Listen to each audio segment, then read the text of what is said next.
ಕಡಲೆ ಇರಲಿ, ಹಲಸಂದೆ ಬೀಜ, ಕಪ್ಪು ಕಡಲೆ ಅಥವಾ ಬಿಳಿ ಕಡಲೆ, ಎಲ್ಲವೂ ಸ್ವಾದಿಷ್ಟವಾಗುತ್ತೆ.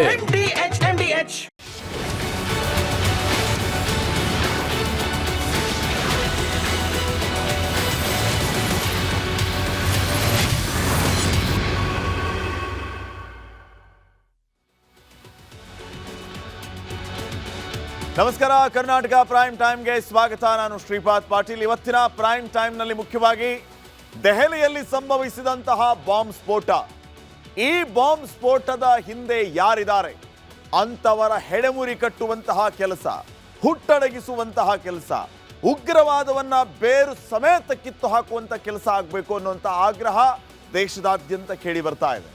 ಆಪರೇಷನ್ ಪ್ರತಿಕಾರದ ಮಾತುಗಳು ಜೋರಾಗಿ ಕೇಳಿ ಬರ್ತಾ ಇದೆ. ಪ್ರಧಾನಿ ಮೋದಿ ಅವರು ಇವತ್ತು ಸಿಸಿಎಸ್ ಸಭೆಯನ್ನು ನಡೆಸಿದ್ದಾರೆ. ಆ ಸಿಸಿಎಸ್ ಸಭೆಯಲ್ಲಿ ಏನಾದರೂ ಮಹತ್ವದ ಚರ್ಚೆಯಾಗಿ ಮಹತ್ವದ ನಿರ್ಧಾರಕ್ಕೆ ಬರಲಾಗಿದೆಯಾ? ಈ ಕಡೆ ಸಿಸಿಎಸ್ ಸಭೆ ನಡೀತಾ ಇದ್ರೆ ಆ ಕಡೆ ಪಾಕಿಸ್ತಾನದಲ್ಲಿ ಆತಂಕ ಮನೆ ಮಾಡಿತ್ತು. ಸಿಸಿಎಸ್ ಸಭೆಯ ಪರಿಣಾಮ ಆಪರೇಷನ್ ಸಿಂಧೂರ. ಈ ಸಿಸಿಎಸ್ ಸಭೆಯ ನಂತರ ರಾತ್ರೋರಾತ್ರಿ ಪಾಕಿಸ್ತಾನದ ಹುಟ್ಟಡಗಿಸುವಂತ ಕೆಲಸ ಆಗುತ್ತಾ? ಪ್ರಧಾನಿ ಮೋದಿ ಅವರು, ರಕ್ಷಣಾ ಸಚಿವರು, ಗೃಹ ಸಚಿವರು, ಹಣಕಾಸು ಸಚಿವರು, ವಿದೇಶಾಂಗ ಸಚಿವರು, 3 ಸೇನಾಪಡೆಯ ಮುಖ್ಯಸ್ಥರು ಎಲ್ಲರೂ ಒಂದ್ ಕಡೆ ಸೇರಿದ್ದಾರೆ ಅಂತಂದ್ರೆ ನೀವು ಊಹಿಸಿಕೊಳ್ಳಿ, ಏನೋ ಒಂದು ದೊಡ್ಡದು ಅತಿ ಶೀಘ್ರದಲ್ಲಿ ಆಗ್ಲಿಕ್ಕಿದೆ ಅಂತ ಹೇಳಿ. ಕೌಂಟ್ ಡೌನ್ ಸ್ಟಾರ್ಟ್ ಆಗಿದೆ. ಈ ಎಲ್ಲಾ ವಿಚಾರಗಳ ಬಗ್ಗೆ ನೋಡೋಣ. ಅದಕ್ಕಿಂತ ಮುಂಚೆ ಈ ಕ್ಷಣದ ಹೆಡ್ಲೈನ್ಸ್. ದೆಹಲಿ ಸ್ಫೋಟದಲ್ಲಿ 13 ಜನ ದುರ್ಮರಣ, ಪಾಕ್ಗೆ ಪಾಠ ಕಲಿಸಲು ಪ್ರಧಾನಿ ಮೋದಿ ಪಣ. ಕೈ ನಾಯಕರಿಗೆ ಸ್ಫೋಟದ ಬಗ್ಗೆ ಅನುಮಾನ.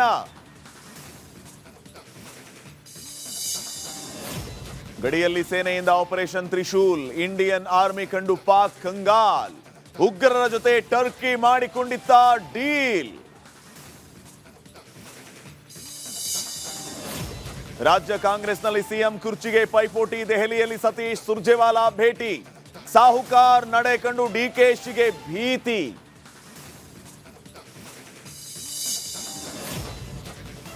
ಮೋದಿ ಸೇನೆ ಕೊರಳಿಗೆ ಬೀಳುತ್ತಂತೆ ಬಿಹಾರ್, ಎಲ್ಲಾ ಸರ್ವೆಗಳಲ್ಲೂ ಎನ್ಡಿಎಗೆ ಜೈಕಾರ. ನಾವೇ ಗೆಲ್ತೀವಿ ಅಂತ ತೇಜಸ್ವಿ ಯಾದವ್ ಅಬ್ಬರ.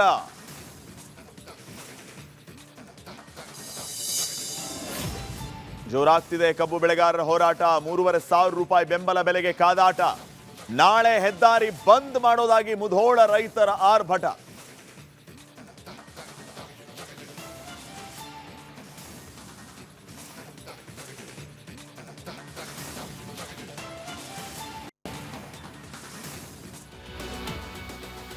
ಪಾಕಿಸ್ತಾನ್ ಪ್ರೇರಿತ ಉಗ್ರರ ಉಪಟಳ ಹೆಚ್ಚಾಗಿದೆ. ದೆಹಲಿ ಬಾಂಬ್ ಸ್ಫೋಟದ ಹಿಂದೆ ಅದೇ ಉಗ್ರರ ಕೈವಾಡ ಇದೆ ಅಂತ ಹೇಳಲಾಗ್ತಾ ಇದೆ. ಇದರ ಮಧ್ಯೆ ಪ್ರಧಾನಿ ಮೋದಿ ಉನ್ನತ ಮಟ್ಟದ ಸಭೆಯನ್ನ ಕರೆದಿದ್ದು ಪಾಕಿಸ್ತಾನದ ವಿರುದ್ಧ ಗುಡುಗಿದ್ದಾರೆ. ಏನ್ ನಡೀತು ನೀವೇ ನೋಡಿ.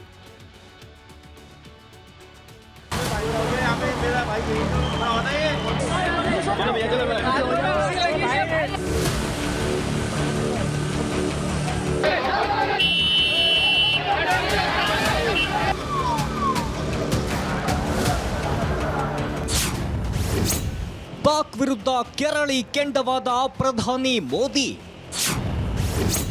ಭದ್ರತೆ ಕುರಿತು 2 ಉನ್ನತ ಸಭೆಗಳಲ್ಲಿ ಚರ್ಚೆ.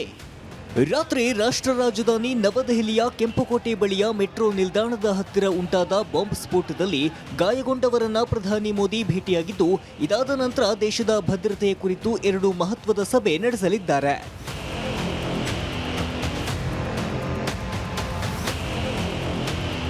ದೆಹಲಿಯಲ್ಲಿ ಬಾಂಬ್ ಸ್ಫೋಟದ ನಂತರ ನಡೆದ ಸಂಪುಟ ಸಮಿತಿಯ ಉನ್ನತ ಮಟ್ಟದ ಸಭೆಯಲ್ಲಿ ದೇಶದ ಭದ್ರತೆ, ಮುಂದಿನ ಕಾರ್ಯಾಚರಣೆಗಳ ಕುರಿತು ಚರ್ಚೆ ನಡೆದಿದೆ.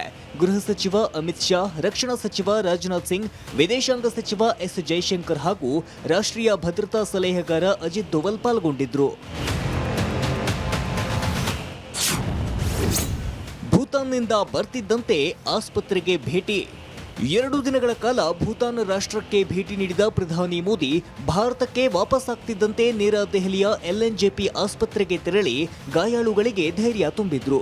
ಇದೇ ವೇಳೆ ಆಸ್ಪತ್ರೆಯ ವೈದ್ಯರು ಮತ್ತು ಅಧಿಕಾರಿಗಳಿಂದ ಗಾಯಾಳುಗಳ ಸ್ಥಿತಿಯ ಕುರಿತು ಸಂಪೂರ್ಣ ವರದಿ ಪಡೆದ್ರು. ಈಗ BJP ಅವರಿಗೆ ನೆನ್ನೆನೇ ಮಾಧ್ಯಮದಲ್ಲಿ ಹೇಳಿದ್ದೆ ನಾನು, ಈ ಪ್ರಶ್ನೆ ಯಾರು ಕೇಳಬೇಕು. ಆಮೇಲೆ ನನಗೆ ಆಶ್ಚರ್ಯ ಆಗೋದೇನೆಂದರೆ, ಚುನಾವಣೆ ಒಂದಿನ ಮುಂಚೆ ಹೆಂಗಾಯ್ತಿದ್ದು? ಈಗ ಬಿಹಾರ್ ಚುನಾವಣೆ ಇತ್ತು, ಬಗರತ್ತಾನೆ. ಬಿಹಾರ್ ಚುನಾವಣೆ ಒಂದಿನ ಮುಂಚೆ ಆಗಬೇಕಾದ್ರೆ ಎಲ್ಲೋ ಒಂದು ಕಡೆ ನೀವು ಮಾಧ್ಯಮದವರು ನೆನ್ನೆ ಈ ಪ್ರಶ್ನೆ ಕೇಳಿದ್ರಿ. ನೆನ್ನೆ ಈ ಒಂದಿನ ಚುನಾವಣೆಗೆ ಏನಕ್ಕೆ ಇದು? ಆಮೇಲೆ ಒಂದು ಮಾತ್ರ ಸ್ಪಷ್ಟವಾಗಿ ಹೇಳ್ತೀನಿ, ನಾನು ಮಾಡಿದ್ದಾರೆ ಅಂತ ಹೇಳಲ್ಲ. ನಾನು ಹಂಗೇನಾರು ಆಗಿದ್ರೆ ಯಾರಿಗೂ ಒಳ್ಳೇದಾಗಲ್ಲ. ಬಾಂಬ್ ಸ್ಫೋಟ ಅಲ್ಲಿ ಸತ್ತಿರೋರು ಅವರು ಕಾಂಗ್ರೆಸ್ನವರು ಸತ್ತಿರ್ಬೋದು, ಬಿ ಜೆ ಪಿಯವರು ಸತ್ತಿರ್ಬೋದು, ಭಾರತದವ್ರು ಸತ್ತಿದ್ದಾರೆ. ಅಂದರೆ ಇದೊಂದು ಕರಪ್ಟ್ ಮೈಂಡ್ಸೆಟ್. ಇದು ಕರಪ್ಟ್ ಮೈಂಡ್ಸೆಟ್ನವರು ತನ್ನ ಒಳಗೆ ಇರುವ ಹುಳವನ್ನು ಬೇರೆಯವರ ತಲೆ ಒಳಗೆ ಬಿಡೋ ಪ್ರಯತ್ನ ಮಾಡ್ತಾರೆ. ಅವ್ರ ತಲೆ ಒಳಗೆ ಹುಳ ಇದೆ. ಚುನಾವಣೆ ದಿನವೇ ಬಾಂಬ್ ಸ್ಫೋಟ ನಡೆದಿದ್ದೇಕೆ? ಸಚಿವ ಜಮೀರ್ ಅಹ್ಮದ್ ಖಾನ್ಗೆ ಅನುಮಾನ. ಈ ಸ್ಫೋಟದ ಹಿಂದಿರುವ ಸಂಚುಗಾರರಿಗೆ ಕ್ಷಮೆ ಇಲ್ಲ, ನ್ಯಾಯ ದೊರೆಯುತ್ತದೆ. ಯಾರೇ ತಪ್ಪಿತಸ್ಥರಾಗಲಿ ಕಾನೂನಿನ ಮುಂದೆ ಉತ್ತರಿಸಲೇಬೇಕಾಗುತ್ತದೆ ಎಂದು ಮೋದಿ ಹೇಳಿದ್ದಾರೆ. ಆದ್ದರಿಂದ ಅದೇನು ಕ್ರಮ ಕೈಗೊಳ್ತಾರೋ ಕಾದು ನೋಡಬೇಕಿದೆ. Bureau report, Republic Kannada. ಪ್ರತಿಕಾರದ ನಿಟ್ಟಿನಲ್ಲಿ ಈಗ ಭಾರತ ಪಾಕಿಸ್ತಾನದ ನಡುವೆ ಮತ್ತೆ ಯುದ್ಧದ ವಾತಾವರಣ ಸೃಷ್ಟಿಯಾಗಿದೆ. ಈ ಸಂದರ್ಭದಲ್ಲಿ ಎಲ್ಲರಲ್ಲೂ ಸಹಜ ಕುತೂಹಲ ಏನಂತಂದ್ರೆ, ಯಾರ ಹತ್ರ ಎಷ್ಟು ಬಲಾಬಲ ಇದೆ, ಸೇನಾ ರ್ಯಾಂಕಿಂಗ್ ಎಷ್ಟಿದೆ, ಇವೆಲ್ಲವನ್ನು ತಿಳ್ಕೊಳ್ಳುವಂತಹ ಒಂದು ಕುತೂಹಲ ಇರುತ್ತೆ. ನಿಮ್ಮ ಕುತೂಹಲಕ್ಕೆ ಉತ್ತರವನ್ನ ಕೊಡ್ತಾ ಹೋಗ್ತೀವಿ ನೋಡಿ. ಭಾರತ ಪಾಕಿಸ್ತಾನದ ಬಲಾಬಲ ಎಷ್ಟು? ಸೇನಾ ರ್ಯಾಂಕಿಂಗ್ನ ವಿಚಾರಕ್ಕೆ ಬಂದರೆ ನಮ್ಮ ಭಾರತ 4ನೇ ರ್ಯಾಂಕಿಂಗ್ನಲ್ಲಿದೆ. ಭಾರತದ ಸೇನಾ ರ್ಯಾಂಕಿಂಗ್ 4, ಪಾಕಿಸ್ತಾನದ ಸೇನಾ ರ್ಯಾಂಕಿಂಗ್ 12. ಇನ್ನು ಅಣ್ವಸ್ತ್ರ ಸಿಡಿತಲೆಗಳು ನಮ್ಮ ಹತ್ರ ಎಷ್ಟಿದೆ? ಭಾರತ ಹತ್ರ 180 ಇದೆ. ಪಾಕಿಸ್ತಾನ ಹತ್ರ ಎಷ್ಟಿದೆ? 170 ಇದೆ. ಈ ಅಣ್ವಸ್ತ್ರ ಸಿಡಿತಲೆಗಳು ಪಾಕಿಸ್ತಾನ ಹೊಂದಲು ಹೇಗೆ ಸಾಧ್ಯ ಆಯಿತು? ಅದಕ್ಕೊಂದು ದೊಡ್ಡ ಇತಿಹಾಸ ಇದೆ. ನಮ್ಮವರೇ ಮಾಡಿದ ಪ್ರಮಾದದಿಂದ ಪಾಕಿಸ್ತಾನ್ ಅಣ್ವಸ್ತ್ರಗಳನ್ನು ಹೊಂದುವಂತಾಯಿತು ಅಂತ ಇತಿಹಾಸ ಹೇಳುತ್ತೆ. ಇರಲಿ, ಅದನ್ನು ಇನ್ನೊಂದ್ಸರಿ ಮಾತಾಡೋಣ. ಇನ್ನು ನೆಕ್ಸ್ಟ್, ಸಕ್ರಿಯ ಯೋಧರು. ಭಾರತದ ಸಕ್ರಿಯ ಯೋಧರು 21 ಲಕ್ಷ, ಪಾಕಿಸ್ತಾನ್ ಕೇವಲ 6.5 ಲಕ್ಷ. 2 ಟೈಮ್ಸ್ ನಾವು ಜಾಸ್ತಿ ಇದ್ದೀವಿ, 2 to 3 ಟೈಮ್ಸ್. 21 ಲಕ್ಷ ನಮ್ಮ ಸಕ್ರಿಯ ಯೋಧರು. ಪಾಕಿಸ್ತಾನದಲ್ಲಿ 6.5 ಲಕ್ಷ ಜನ ಇದ್ದಾರೆ, 6.5 ಲಕ್ಷ ಯೋಧರು.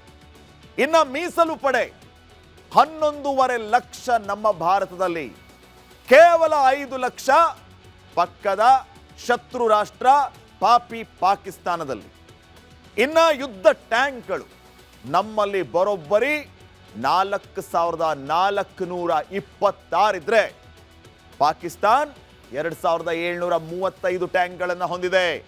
ಇನ್ನ ಶಸ್ತ್ರಸಜ್ಜಿತ ವಾಹನಗಳು, ಫುಲ್ಲಿ ವೆಪನ್ ವೆಹಿಕಲ್ಸ್, ನಮ್ಮ ಹತ್ರ 5681 ಶಸ್ತ್ರಸಜ್ಜಿತ ವಾಹನಗಳಿದೆ.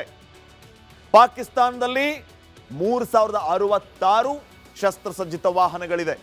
ಅದರಲ್ಲಿ ಆಕ್ಟಿವ್ ಎಷ್ಟಿದೆಯೋ, ಟುಸ್ ಪಟಾಕಿ ಎಷ್ಟೋ ಗೊತ್ತಿಲ್ಲ. ಇನ್ನು ಫಿರಂಗಿಗಳು ನಮ್ಮಲ್ಲಿ 5067 ಇದ್ರೆ, ಪಾಕಿಸ್ತಾನದಲ್ಲಿ 3745 ಇದೆ. ಇನ್ನು ಒಟ್ಟು ವಿಮಾನಗಳ ಲೆಕ್ಕಕ್ಕೆ ಬಂದರೆ 2216 ನಮ್ಮಲ್ಲಿ, 1148 ಪಾಕಿಸ್ತಾನದಲ್ಲಿ. ಯುದ್ಧ ವಿಮಾನಗಳು ಭಾರತದಲ್ಲಿ 323, ಪಾಕಿಸ್ತಾನದಲ್ಲಿ 186. ಇನ್ನ ದಾಳಿ ಹೆಲಿಕಾಪ್ಟರ್ಸ್ ನಮ್ಮಲ್ಲಿ 220 ಇದೆ, ಪಾಕಿಸ್ತಾನದಲ್ಲಿ 90 ಇದೆ. ಅದರಲ್ಲಿ ಎಷ್ಟು ವರ್ಕಿಂಗ್ ಕಂಡೀಷನ್ ಅಲ್ಲಿ ಇದೆ ಗೊತ್ತಿಲ್ಲ. ನೀವೆಲ್ಲ ಸೋಷಿಯಲ್ ಮೀಡಿಯಾದಲ್ಲಿ ನೋಡ್ತಾ ಇರ್ತೀರಿ, ಈ ಪಾಕಿಸ್ತಾನದ ಯುದ್ಧ ವಿಮಾನಗಳು ಯಾವ ರೀತಿ ಇರುತ್ತೆ, ಅವರ ರಾಕೆಟ್ ಲಾಂಚರ್ ಯಾವ ರೀತಿ ಇರುತ್ತೆ ಅಂತ ಹೇಳಿ, ಎಲ್ಲ ಟುಸ್ ಪಟಾಕಿಗಳು. ಇನ್ನ ಸಬ್ಮೆರಿನ್ಸ್ ವಿಚಾರಕ್ಕೆ ಬಂದ್ರೆ 15 ನಮ್ಮ ಭಾರತದಲ್ಲಿದೆ, ಪಾಕಿಸ್ತಾನದಲ್ಲಿ ಕೇವಲ 5. ವಿಮಾನ ವಾಹಕಗಳು, ವೆರಿ ಇಂಪಾರ್ಟೆಂಟ್, ವಿಮಾನ ವಾಹಕಗಳು ಪವರ್ಫುಲ್ 2 ನಮ್ಮಲ್ಲಿದೆ. ಬಿಗ್ ಝೀರೋ ಪಾಕಿಸ್ತಾನದಲ್ಲಿ. ಇಷ್ಟೊಂದು ಬಲ ಇರುವಂತಹ ಭಾರತ ಒಂದು 5 ನಿಮಿಷ ಪಾಕಿಸ್ತಾನದ ಮೇಲೆ ಅಟ್ಯಾಕ್ ಮಾಡಿದ್ರೆ ಪರಿಸ್ಥಿತಿ ಹೇಗಿರುತ್ತೆ ಕಲ್ಪನೆ ಮಾಡಿಕೊಳ್ಳಿ. ಅದಕ್ಕೆ ಈ ವಿಶ್ವಾಸದಿಂದಲೇ ನಮ್ಮ ಸೇನಾ ಅಧಿಕಾರಿಗಳು ಹೇಳ್ತಾ ಇರೋದು, ನಮ್ಮನ್ನ ನೆಕ್ಸ್ಟ್ ಟೈಮ್ ಕೆಣಕಿದರೆ ಜಗತ್ತಿನ ಭೂಪಟದಲ್ಲಿಯೇ ನೀವು ಮಾಯ ಆಗ್ತೀರಿ ಅಂತ. ಅದಕ್ಕೆ ಕಾರಣ ಈ ಬಲ. ಇನ್ನು ನೆಕ್ಸ್ಟ್,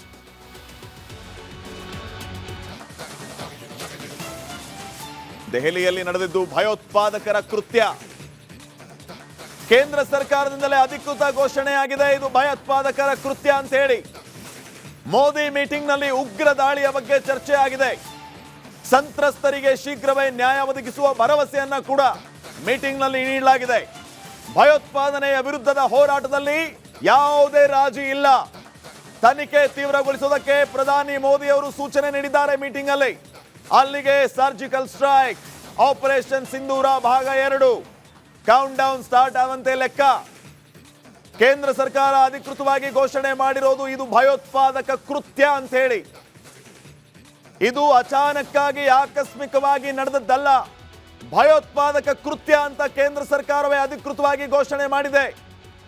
ಇದರ ಜೊತೆಗೆ ಯಾರು ಈ ಕೃತ್ಯದ ಹಿಂದೆ ಇದ್ದಾರೋ ಅಂತವರ ವಿರುದ್ಧ ಯಾವುದೇ ರಾಜಿ ಇಲ್ಲ, ಕ್ರಮ ಕೈಗೊಳ್ತೀವಿ ಅಂತ ಹೇಳಿರೋದು. ಆಪರೇಷನ್ ಸಿಂಧೂರ ಭಾಗ 2ಗೆ ಕೌಂಟ್ ಡೌನ್. ಆಪರೇಷನ್ ಪ್ರತಿಕಾರ ಯಾವ ಕ್ಷಣದಲ್ಲಿ ಬೇಕಾದರೂ ನಡೀಬಹುದು.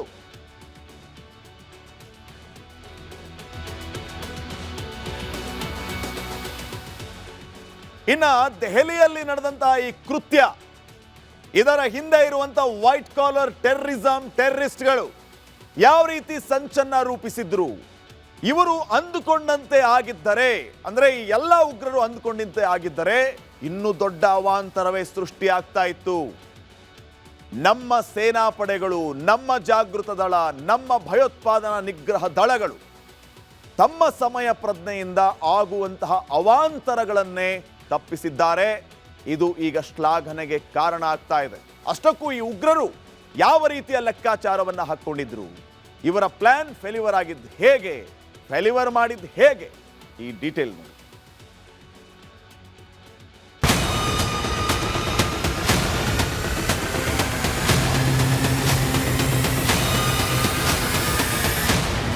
ಹತ್ತು 11/2025 ರಾಜಧಾನಿ ದೆಹಲಿಯ ಕೆಂಪು ಕೋಟೆ ಬಳಿ ನೆತ್ತರೋ ಕುಳಿ ಹರಿದಿದೆ.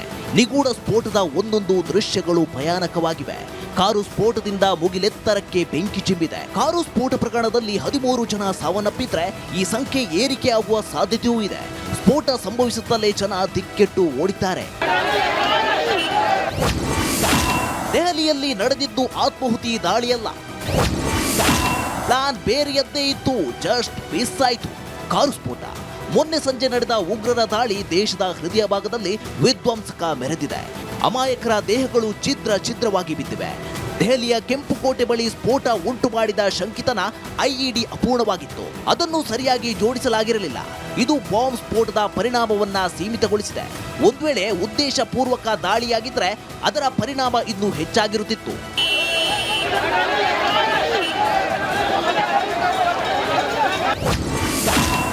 ಆತ್ಮಾಹುತಿ ದಾಳಿಯಲ್ಲ, ಆಕಸ್ಮಿಕ. ದೆಹಲಿಯ ಎನ್ಸಿಆರ್ ಮತ್ತು ಫರೀದಾಬಾದ್ನಲ್ಲಿ ಭದ್ರತಾ ಕ್ರಮ ಕೈಗೊಳ್ಳಲಾಗಿದೆ. ಫರೀದಾಬಾದ್ನಲ್ಲಿ ಸಹಚರರ ಬಂಧನದಿಂದ ಶಂಕಿತ ಉಗ್ರ ಆತಂಕಕ್ಕೀಡಾಗಿದ್ದ. ಈ ವೇಳೆ ಹಂತಕ ಸ್ಫೋಟಕ ಸ್ಥಳಾಂತರಿಸಲು ಪ್ರಯತ್ನಿಸುತ್ತಿದ್ದ. ಆಗ ಆಕಸ್ಮಿಕವಾಗಿ ಬಾಂಬ್ ಸ್ಫೋಟಗೊಂಡಿದೆ ಎಂಬ ಮಾಹಿತಿ ಸಿಕ್ಕಿದೆ. ಅದು ಆತ್ಮಹತ್ಯಾ ದಾಳಿಯಲ್ಲ, ಆಕಸ್ಮಿಕ ಸ್ಫೋಟ ಎಂದು ಅಭಿಪ್ರಾಯಕ್ಕೆ ತನಿಖಾಧಿಕಾರಿಗಳು ಬಂದಿದ್ದಾರೆ. ಉಗ್ರ ವಾಹನ ಚಲಾಯಿಸುತ್ತಿದ್ದ. ಇದು ಆಕಸ್ಮಿಕ ಸ್ಫೋಟ ಎಂಬ ಸಿದ್ಧಾಂತ ಮಂಡಿಸಲಾಗಿದೆ. ಅಸಲಿಗೆ ಐಇಡಿ ಪೂರ್ಣವಾಗಿ ಕಾರ್ಯನಿರ್ವಹಿಸಲು ಸಾಧ್ಯವಾಗಲಿಲ್ಲ. ಹೀಗಾಗಿ ಹೆಚ್ಚಿನ ವಿನಾಶವು ತಪ್ಪಿದೆ ಎಂಬ ಮಾಹಿತಿ ಸಿಕ್ಕಿದೆ. 3000 ಕೆಜಿ ಸ್ಫೋಟ, 20 ಟೈಮರ್. ಆಪರೇಷನ್ ಸಿಂಧೂರ ಸೇಡು ತೀರಿಸಿಕೊಳ್ಳಲು ಈ ಪಡೆ ಸಾಕಷ್ಟು ಕೆಲಸ ಮಾಡಿತ್ತು. ಇದಕ್ಕಾಗಿ ಸ್ಫೋಟಕ ವಸ್ತುಗಳ ಸಂಗ್ರಹಕ್ಕಿಳಿದಿದೆ. 3000 ಕೆಜಿ ಸ್ಫೋಟಕ, 20 ಟೈಮರ್ಗಳನ್ನ ಸಿದ್ಧಪಡಿಸುವ ಬೃಹತ್ ಯೋಜನೆಗೆ ರಾಕ್ಷಸ ಪಡೆ ಸಿದ್ಧವಾಗಿತ್ತು. ಒಂದು ವೇಳೆ ಉಗ್ರರ ಯೋಜನೆ ಕಾರ್ಯಗತವಾಗಿದ್ದರೆ ದೇಶದ ಅತಿದೊಡ್ಡ ಭಯೋತ್ಪಾದಕ ದಾಳಿಗೆ ತುತ್ತಾಗುವ ಭೀತಿ ಇತ್ತು ಅನ್ನೋದು ಗೊತ್ತಾಗ್ತಿದೆ.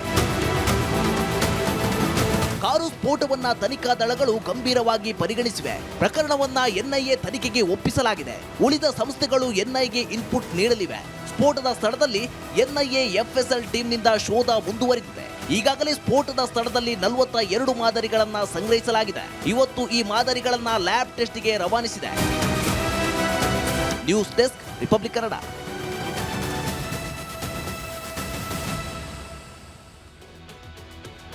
ನೋಡಿ, ಉಗ್ರ ಸಂಘಟನೆ ಒಂದು ಕಡೆ ಆದರೆ ಮಹಿಳಾ ಉಗ್ರ ಸಂಘಟನೆ ಮತ್ತೊಂದು ಕಡೆ. ಬುರ್ಕಾ ಟೆರರ್ ಫ್ಯಾಕ್ಟ್ರಿ ಯಾವ ರೀತಿ ಆಕ್ಟಿವ್ ಇದೆ, ಯಾವ ರೀತಿ ಈ ಟೆರರ್ ಫ್ಯಾಕ್ಟ್ರಿ ಕೆಲಸ ಮಾಡುತ್ತೆ ಅಂತ ಗೊತ್ತಾದ್ರೆ ಬೆಚ್ಚಿ ಬೀಳ್ತೀರಿ ನೀವು. ಮಹಿಳಾ ಉಗ್ರರ ವಿಂಗ್ ಅನ್ನ ತಯಾರಿಸಿರೋದು ಜೈಷ್ ಎ ಮೊಹಮ್ಮದ್ ಸಂಘಟನೆ. ಮಹಿಳಾ ಉಗ್ರರ ಸಂಘಟನೆಯನ್ನು ಕೂಡ ತಯಾರು ಮಾಡಿದ್ದಾರೆ ಇವರು. ಈ ಮಹಿಳಾ ವಿಂಗ್ನ ಹೆಸರು ಜಮಾತ್ ಅಲ್ ಮುಮಿನಾತ್. ಈ ಮಹಿಳಾ ವಿಂಗ್ನ ಹೆಸರು ಏನಂತಂದ್ರೆ ಜಮಾತ್ ಅಲ್ ಮುಮಿನಾತ್. ಈ ಗ್ರೂಪ್ಗೆ ಮಸೂದ್ ಅಜರ್ ಇದಾನಲ್ಲ, ಆ ಮಸೂದ್ ಅಜರ್ ಮಸೂದ್ನ ಸಹೋದರಿ ಸೈದಾ ಅಜರ್ ಮುಖ್ಯಸ್ಥೆ, ನಾಯಕಿ. 2024ರಲ್ಲೇ ಜಮಾತ್ ಅಲ್ ಮುಮಿನತ್ ಆಕ್ಟಿವ್ ಆಯ್ತು. ಯಾವಾಗ? 2024ರಲ್ಲಿ, ಕಳೆದ ವರ್ಷ. ಅದಕ್ಕೆ ಈ ಅಜರ್ ಮಸೂದ್ನ ಸಹೋದರಿಯನ್ನ ಲೀಡರ್ ಮಾಡಲಾಯಿತು. ಜಮ್ಮು ಕಾಶ್ಮೀರದಿಂದ ಉತ್ತರ ಪ್ರದೇಶದವರೆಗೆ ಈ ಸಂಘಟನೆಯ ನೆಟ್ವರ್ಕ್ ಇದೆ ಅಂದ್ರೆ ನೀವು ನಂಬುತ್ತೀರಾ? ನಂಬಲೇಬೇಕು. ದಕ್ಷಿಣ ಭಾರತದಲ್ಲೂ ಕೂಡ ಈ ಗ್ಯಾಂಗ್ಗೆ ಕೆಲಸ ಮಾಡ್ತಾ ಇತ್ತಂತೆ. ದಕ್ಷಿಣ ಭಾರತದಲ್ಲಿ ಈ ಗ್ಯಾಂಗ್ ಕೆಲಸ ಮಾಡ್ತಿದೆಯಂತೆ ಈಗಲೂ ಕೂಡ. ಸಂಪರ್ಕ ಸಾಧಿಸಲು ಸೋಷಿಯಲ್ ಮೀಡಿಯಾ, ವಾಟ್ಸಪ್ ಬಳಕೆ ಮಾಡೋದು, ಸೆಳೆಯೋದು. ಜುಲೈ 30ನೇ ತಾರೀಕು ಬೆಂಗಳೂರಲ್ಲಿ ಸಿಕ್ಕ ಶಮಾ ಫರ್ವೀನ್ ಗೊತ್ತಿರಬಹುದು ನಿಮಗೆ. ಈ ಶಮಾ ಫರ್ವೀನ್ ಬಗ್ಗೆ ನಿಮಗೆಲ್ಲ ಗೊತ್ತಿರಬಹುದು.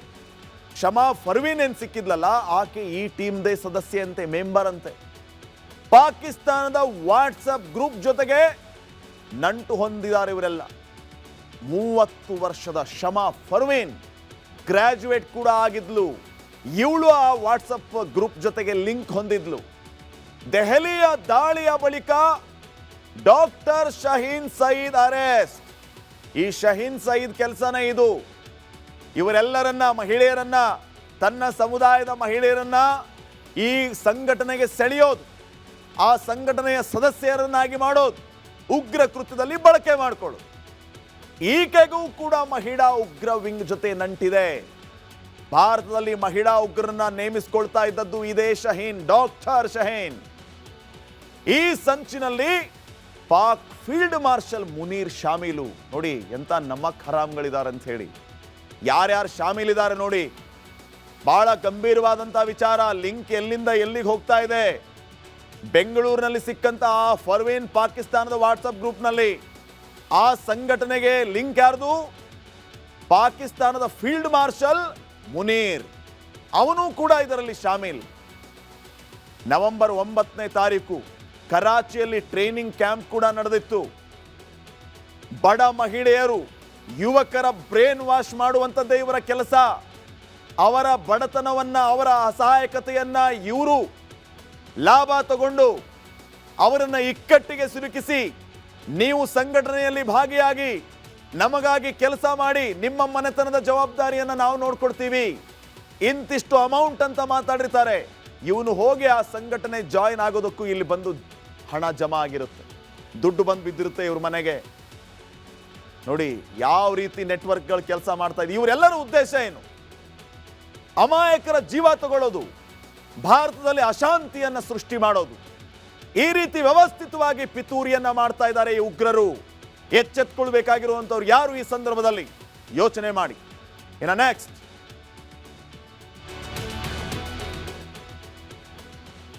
ಒಂದ್ ಕಡೆ ಪಾಕಿಸ್ತಾನದಲ್ಲಿ ಆತಂಕದ ವಾತಾವರಣ ಇದೆ. ಕಾರಣ ಭಾರತ ಈಗ ಸಮರಾಭ್ಯಾಸವನ್ನ ನಡೆಸ್ತಾ ಇದೆ. 3 ಪಡೆಗಳು ಶಸ್ತ್ರಸಜ್ಜಿತವಾಗಿ ರೆಡಿ ಟು ವಾರ್ ಅನ್ನೋ ರೀತಿಯಲ್ಲಿವೆ. ಯಾವ ಕ್ಷಣದಲ್ಲಿ ಬೇಕಾದರೂ ಪಾಕಿಸ್ತಾನದ ಮೇಲೆ ಅಟ್ಯಾಕ್ ಮಾಡಿ ನಕಾಶೆಯೇ ಇಲ್ಲದಂತಹ ಪರಿಸ್ಥಿತಿಯನ್ನ ತಂದೊಡ್ಡಬಲ್ಲದು. ಅದಕ್ಕಾಗಿ ಸಮರಾಭ್ಯಾಸ ನಡೆದಿದೆ. ಆ ತ್ರಿಶೂಲ್ ಸಮರಾಭ್ಯಾಸ ಪಕ್ಕದ ಪಾಕಿಸ್ತಾನಕ್ಕೆ ಜ್ವರ ಬರುವಂತೆ ಮಾಡ್ತಾ ಇದೆ, ನಿದ್ರೆಯಲ್ಲೂ ಕನವರಿಸುವಂತೆ ಮಾಡ್ತಾ ಇದೆ. ಈ ಬಗ್ಗೆ ಒಂದು ವರದಿದೆ, ನೋಡ್ಕೊಂಬನ್ನಿ.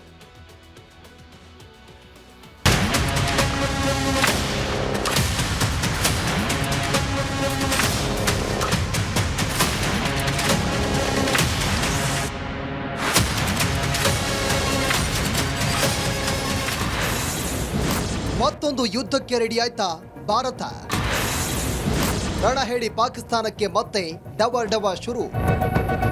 ದೆಹಲಿ ಕಾರು ಸ್ಫೋಟ, ಇಡೀ ದೇಶವನ್ನೇ ಬೆಚ್ಚಿ ಬೀಳಿಸಿದೆ. ಟೆರರ್ ಡಾಕ್ಟರ್ಸ್ಗಳು ಮಾಡಿದ ಕೃತ್ಯಕ್ಕೆ 13 ಮಂದಿ ಪ್ರಾಣ ತೆತ್ತಿದ್ದಾರೆ. ಈ ಘಟನೆ ಹಿಂದೆ ಪಾಕ್ ಕೈವಾಡ ಇರೋದು ಖಾತ್ರಿ ಆಗ್ತಾ ಇದೆ. ಮತ್ತೊಂದೆಡೆ ಶತ್ರು ರಾಷ್ಟ್ರ ಬೆಚ್ಚಿ ಬೀಳುವಂತೆ ಭಾರತೀಯ ಸೇನೆ ಸಮರಾಭ್ಯಾಸ ಮಾಡ್ತಾ ಇದೆ. ಅದೇ ಆಪರೇಷನ್ ತ್ರಿಶೂಲ, ಅದೇ ಮರುಜ್ವಾಲ ಸಮರಾಭ್ಯಾಸ.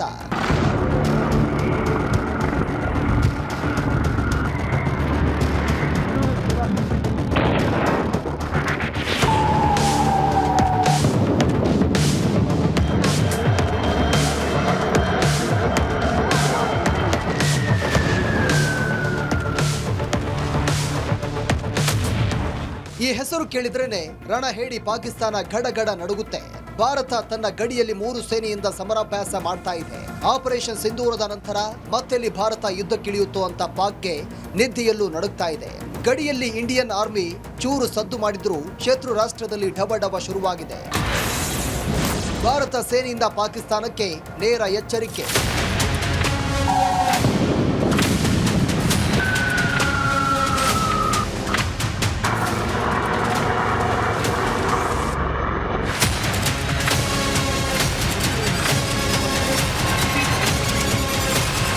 ಭಾರತೀಯ ಸೇನೆ ಪಾಕ್ ಗಡಿಯಲ್ಲಿ ಆಪರೇಷನ್ ತ್ರಿಶೂಲ ಶುರು ಮಾಡಿದೆ. ಅರ್ಥಾತ್ ಏಕಕಾಲದಲ್ಲಿ ಒಂದೇ ಜಾಗದಲ್ಲಿ 3 ಸೇನೆ ಸಮರಾಭ್ಯಾಸ ಮಾಡಿದೆ. ಇಂಡೋ ಪಾಕ್ ಗಡಿಯಲ್ಲಿ ಸೇನಾ ಪೆರಂಗಿಗಳು ಗರ್ಜಿಸಿವೆ. ಫೈಟರ್ ಜೆಟ್, ದೊಡ್ಡ ಯುದ್ಧ ವಿಮಾನಗಳು ಹಾರಾಟ ನಡೆಸಿವೆ. ಪ್ಯಾರಾ ಟ್ರೂಪರ್ಸ್ಗಳು ಶಸ್ತ್ರಸಜ್ಜಿತರಾಗಿ ರಣಾಂಗಣಕ್ಕೆ ಎಂಟ್ರಿ ಕೊಟ್ಟಿದ್ದಾರೆ.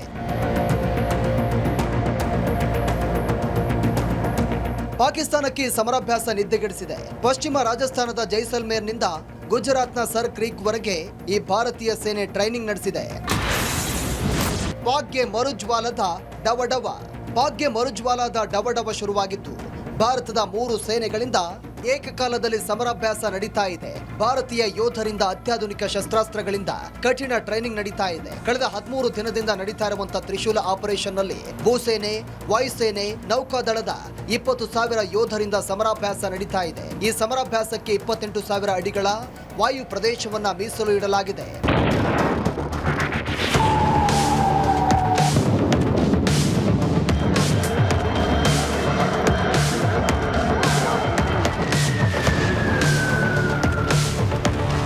ದೆಹಲಿ ಕಾರು ಸ್ಫೋಟದ ಬಳಿಕ ಭಾರತ ಪ್ರತಿಕಾರಕ್ಕೆ ಸಿದ್ಧವಾಗಿದ್ದು, ಈ ಬಾರಿ ಯುದ್ಧ ಘೋಷಣೆ ಆದರೆ ಪಾಕ್ ಒಂದೇ ಏಟಿಗೆ ನಾಶವಾಗಲಿದೆ. News desk, Republic Kannada.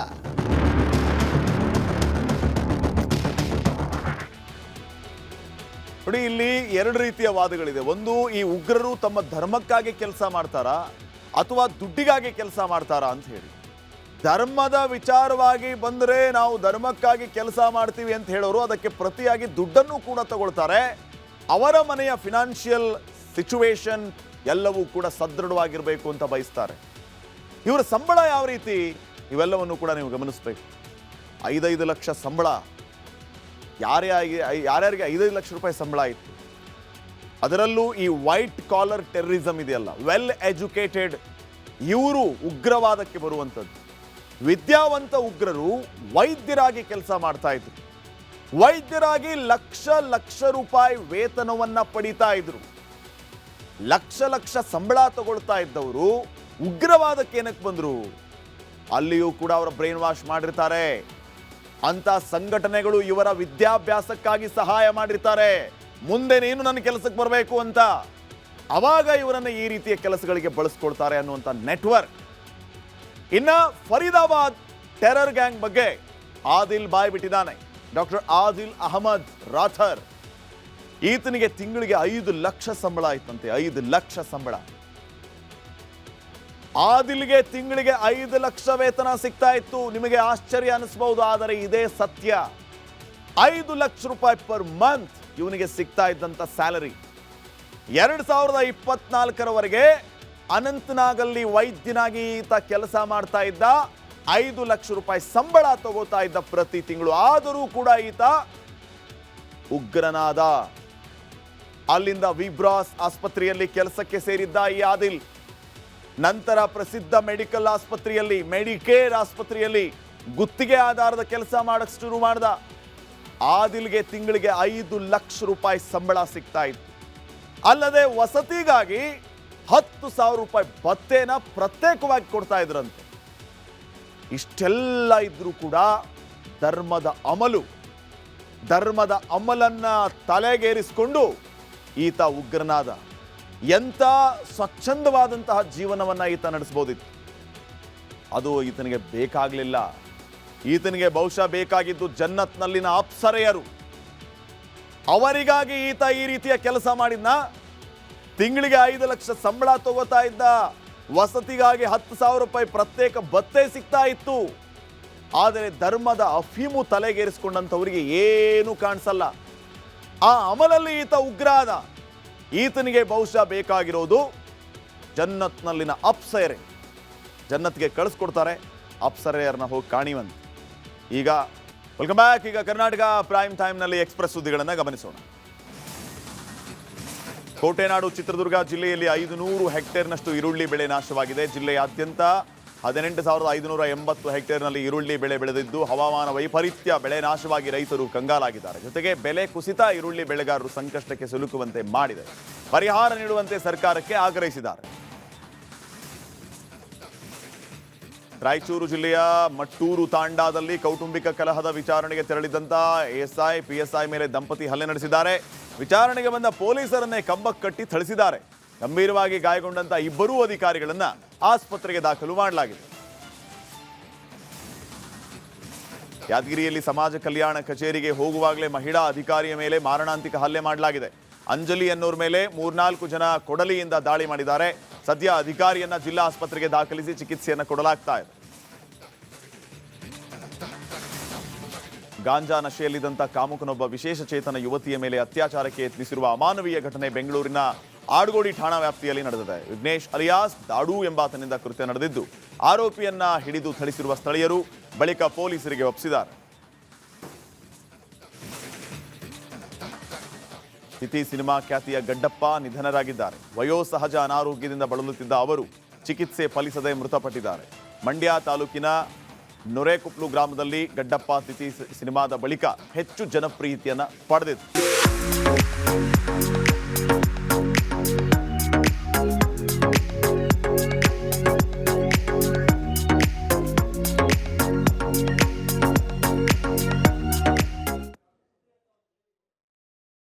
ಯಾವುದೇ ಕಾಂಪ್ರಮೈಸ್ ಇಲ್ಲದೆ ರಿಪಬ್ಲಿಕ್ ಕನ್ನಡ 100% ನ್ಯೂಸ್ ಕೊಡುತ್ತೆ. ಇದೇ ರೀತಿ ಓರಿಯೆಂಟ್ ಬೆಲ್ ಟೈಲ್ಸ್ ಕೂಡ 100ಕ್ಕೆ 100ರಷ್ಟು ಬಲಿಷ್ಠವಾಗಿದೆ. ನವಭಾರತಕ್ಕಾಗಿ ಹೊಸ ಆಯ್ಕೆ ಮುಖ್ಯ. ಈಗ ಮುಂದಿನ ಸುದ್ದಿಯನ್ನ ಗಮನಿಸೋಣ. ಭಯೋತ್ಪಾದಕರ ಮ್ಯಾನುಫ್ಯಾಕ್ಚರಿಂಗ್ ಯೂನಿಟ್ ಪಾಕಿಸ್ತಾನದಲ್ಲಿ ಭೀಕರ ಆತ್ಮಾಹುತಿ ದಾಳಿ ನಡೆದಿದೆ. ಉಗ್ರರನ್ನ ತಲೆ ಮೇಲೆ ಹೊತ್ಕೊಂಡು ಮೆರೆಸೋ ಪಾಕಿಸ್ತಾನ್ ಇದೀಗ ತನ್ನದೇ ನೆಲದಲ್ಲಿ ಭೀಕರವಾದ ದಾಳಿಯನ್ನ ಎದುರಿಸಿದೆ. ಇಸ್ಲಾಮಾಬಾದ್ನಲ್ಲಿನ ಕೃತ್ಯಕ್ಕೆ ಭಾರತವೇ ಕಾರಣ ಅನ್ನೋ ಹೊಸ ನಾಟಕ ಶುರು ಮಾಡಿದೆ ಈ ಪಾಕಿಸ್ತಾನ.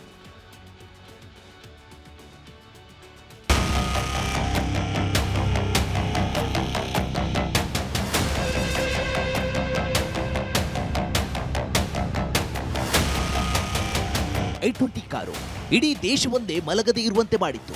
ಭಾರತದ ರಾಜಧಾನಿ ನವದೆಹಲಿಯ ಹೃದಯ ಭಾಗದಲ್ಲಾದ ಕೃತ್ಯದ ಶಾಕ್ನಿಂದ ದೇಶ ಇನ್ನೂ ಹೊರಗೆ ಬಂದಿಲ್ಲ.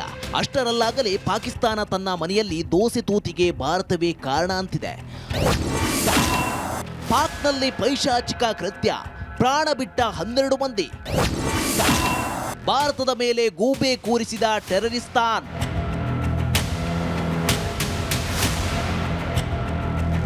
ದಿಲ್ಲಿ ಪ್ರಕರಣದಿಂದ ಆದ ನಷ್ಟ, 12 ಮಂದಿ ಸಾವು ನೋವು. ನಾವು ಇದಕ್ಕೆ ಮುಲಾಮು ಹಚ್ಚಿಕೊಳ್ಳುವುದಕ್ಕೆ ಈಗ ಶುರು ಮಾಡಿದ್ದೀವಿ. ಆದರೆ ಪಾಕಿಸ್ತಾನದಲ್ಲಾದ ಗಾಯಕ್ಕೆ ಭಾರತವೇ ಕಾರಣ ಅಂತ ಪಾಕ್ ಪ್ರಧಾನಿ ಬೊಬ್ಬೆ ಹೊಡೆಯುತ್ತಿದ್ದಾರೆ. ಭಯೋತ್ಪಾದಕರ ಮ್ಯಾನುಫ್ಯಾಕ್ಚರಿಂಗ್ ಯೂನಿಟ್ ಪಾಕಿಸ್ತಾನದಲ್ಲಿ ಆತ್ಮಾಹುತಿ ದಾಳಿ ನಡೆದಿದೆ. ಸೇಮ್ ದೆಹಲಿಯಲ್ಲಾದ ಕಾರು ಸ್ಫೋಟದಂತೆ ಪಾಕಿಸ್ತಾನದ ರಾಜಧಾನಿ ಇಸ್ಲಾಮಾಬಾದ್ನಲ್ಲಿ ಭೀಕರ ಸ್ಫೋಟ ಸಂಭವಿಸಿದೆ. ನಿನ್ನೆ ಮಧ್ಯಾಹ್ನ ಪಾಕಿಸ್ತಾನದ ಇಸ್ಲಾಮಾಬಾದ್ನ ಕೋರ್ಟ್ ಕಟ್ಟಡದ ಹೊರಗಡೆ ಉಗ್ರರಿಂದ ಭೀಕರ ದಾಳಿ ನಡೆದಿದೆ. ಜನ ಹೆಚ್ಚಾಗಿರುವ ಸಮಯದಲ್ಲಿ ಈ ರೀತಿ ದಾಳಿ ಮಾಡಲಾಗಿದೆ. ಅದೆಷ್ಟು ತೀವ್ರವಾಗಿತ್ತು ಎಂದರೆ 5 ಕಿಲೋಮೀಟರ್ ದೂರಕ್ಕೂ ಸ್ಫೋಟದ ಸದ್ದು ಕೇಳಿಸಿದೆ. ದಾಳಿಯಲ್ಲಿ 12 ಜನರು ಸಾವನ್ನಪ್ಪಿದ್ದು 27 ಮಂದಿ ಗಾಯಗೊಂಡಿದ್ದಾರೆ. ನಾಲಿಗೆ ಹರಿಬಿಟ್ಟ ಪಾಕಿಸ್ತಾನ ಪ್ರಧಾನಿ. ಇದು ಉಗ್ರರ ದಾಳಿ ಅಂತ ಪಾಕ್ ಅಧಿಕಾರಿಗಳು ತಿಳಿಸಿದ್ರು. ಪಾಕಿಸ್ತಾನ ಪ್ರಧಾನಿ ಶೆಹಬಾಜ್ ಶರೀಫ್ ಭಾರತವನ್ನ ದೂರಿದ್ದು ಉರಿಯುವ ಬೆಂಕಿಗೆ ತುಪ್ಪ ಸುರಿದಿದ್ದಾರೆ. ಅಫ್ಘಾನಿಸ್ತಾನ ನಡುವಿನ ಉದ್ವಿಗ್ನತೆ, ಭಾರತದ ಆಪರೇಷನ್ ಸಿಂಧೂರ ಮನಸ್ಸಿನಲ್ಲಿಟ್ಟುಕೊಂಡು ಪಾಕಿಸ್ತಾನ ಹೀಗೆ ಆರೋಪ ಹೊರಿಸುವ ಕೆಲಸ ಮಾಡಿದೆ. ದಾಳಿಯ ಹೊಣೆಯನ್ನೇ ತೆಹರಿಕ್ ಇ ತಾಲಿಬಾನ್ ಉಗ್ರ ಸಂಘಟನೆ ಹೊತ್ತುಕೊಂಡಿದೆ. ಉಗ್ರರ ಪೋಷಕ ಪಾಪಿ ಪಾಕಿಸ್ತಾನದ ನೆಲದಲ್ಲಿ ಭೀಕರವಾದ ದಾಳಿಗೆ ತನ್ನದೇ ನೆಲದಲ್ಲಿ ನೆತ್ತರು ಹರಿದಿದೆ. ಇಷ್ಟಾದರೂ ಬುದ್ಧಿ ಇಲ್ಲದವರಂತೆ ಪಾಕ್ ಪ್ರಧಾನಿ ಹೇಳಿದ್ದು ಬೆಂಕಿ ಹೊತ್ತಿಸಿದೆ. News desk, Republic Kannada.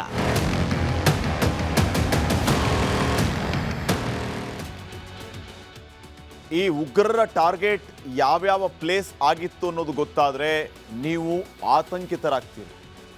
ದೆಹಲಿಯಲ್ಲಿ ಸ್ಫೋಟ ಮಾಡಿದಂತಹ ಉಗ್ರರ ಟಾರ್ಗೆಟ್ ದೆಹಲಿ ಮಾತ್ರ ಅಲ್ಲ, ಅವರ ಟಾರ್ಗೆಟ್ ಇದ್ದಿದ್ದೇ ಅಯೋಧ್ಯ ರಾಮ ಮಂದಿರ.